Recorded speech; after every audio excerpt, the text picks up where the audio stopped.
Hello guys, today I'm cooking some mung beans.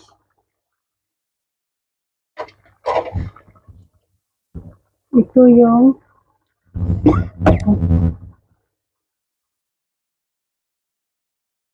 mung beans na sinasabi ko.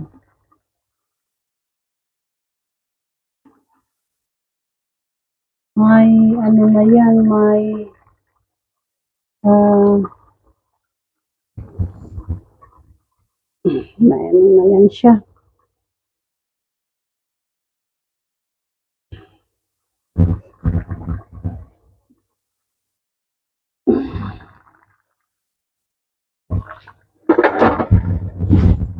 May pumpkin, kalabasa, at saka yung puno nung ng pitsay. At ito yung mga dahon niya para hindi siya ma-overcook. Hinuli ko na para hindi siya ma-overcook.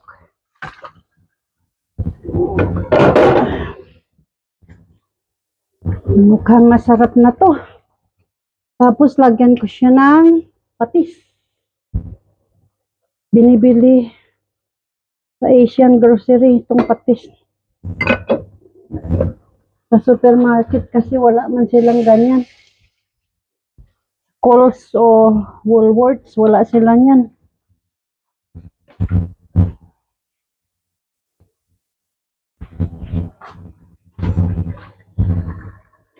Mukhang ang sarap-sarap nito.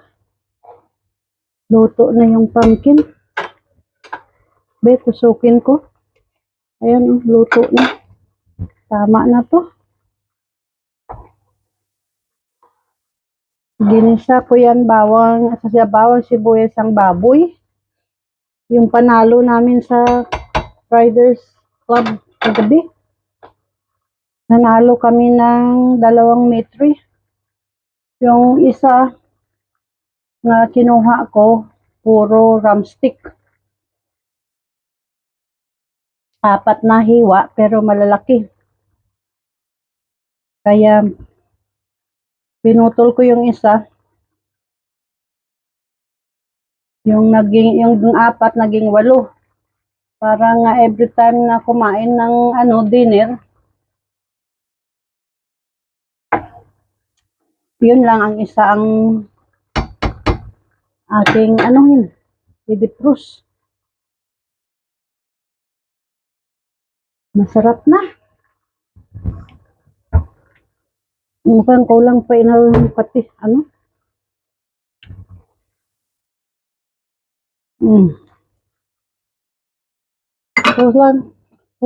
kulang sa asin kasi. Buti ang dugangan ng asin.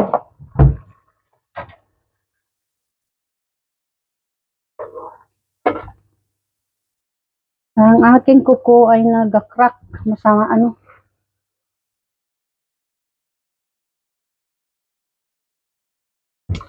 kaya lagyan ng Ajinomoto.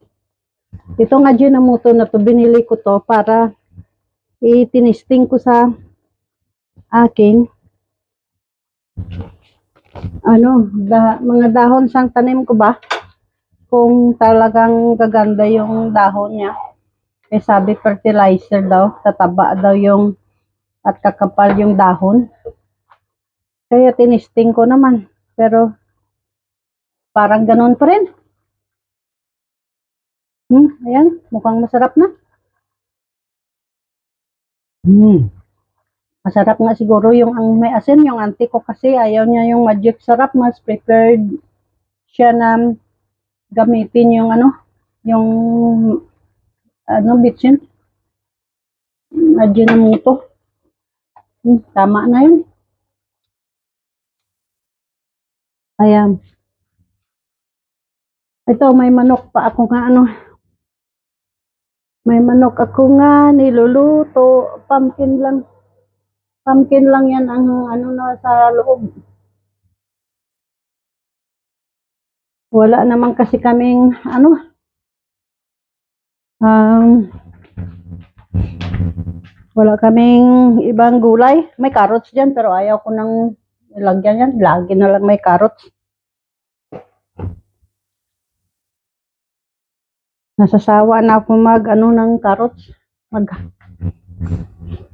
Halo. Masarap ang carrots i-boiled. Pero yung i-bake mo, hindi maganda pag i-bake mo.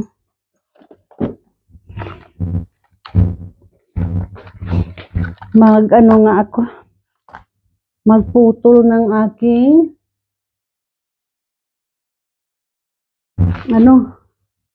putol ng aking nails.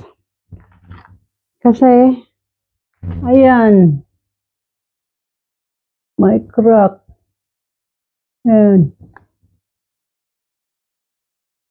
Kaya putulin natin. Nang isang araw na outbalance ako sa front.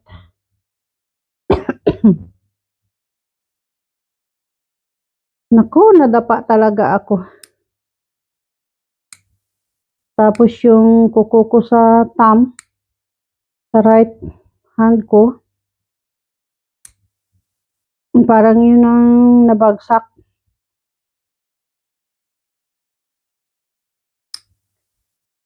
Yung akin kasi kaliwa, hindi ko naman din masyadong try na i-protect sa sarili ko kasi masakit pa naman din. Pero hindi ko naman din ipinsa yung kamay ko, nabagsak lang talaga doon sa mga tanim na roses. Yung maliliit na bulaklak na yellow na tinanim ko sa ground.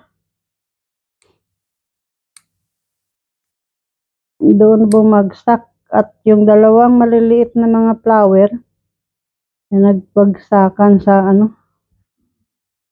tanggal sa branch. Lucky we won 2 meet 3 because all we have is only the chicken in the freezer, which I already defrosted and cooked. But we still got a lot of onion there. We need, I think, I just used the pumpkin. Salad, green, and probably more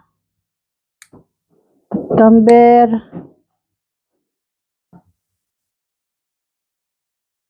and what else? Milk.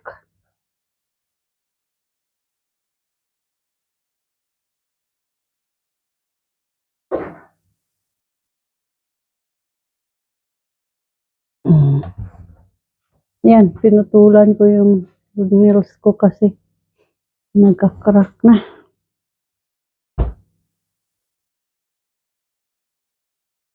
Kasi nga may thyroid they remove the thyroid glands of mine. So I'm not producing calcium from the food that I eat. That's why I'm taking that medicine, the thyroid, that I think that has got calcium supplement included.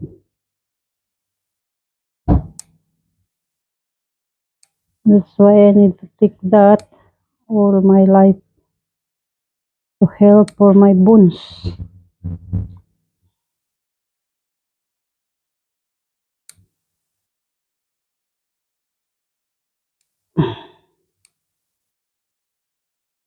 Because when we are,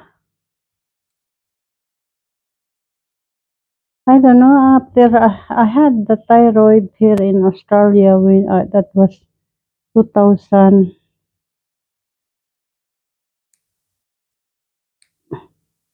2007 or 2008, I had the thyroid removed.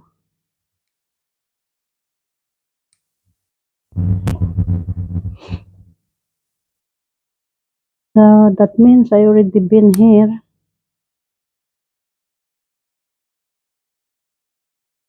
Like that time I already been here because it is 7. I arrived at 7, 97, 1, 2008. So that's like 21 years after. A friend of mine is telling me that I got something bulky in my neck, in front of my neck. So I went to my doctor and referred me to the ultrasound.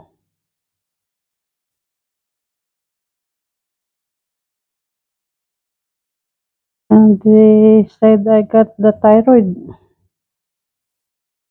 that needs to remove. My specialist told me that needs to remove as soon as possible.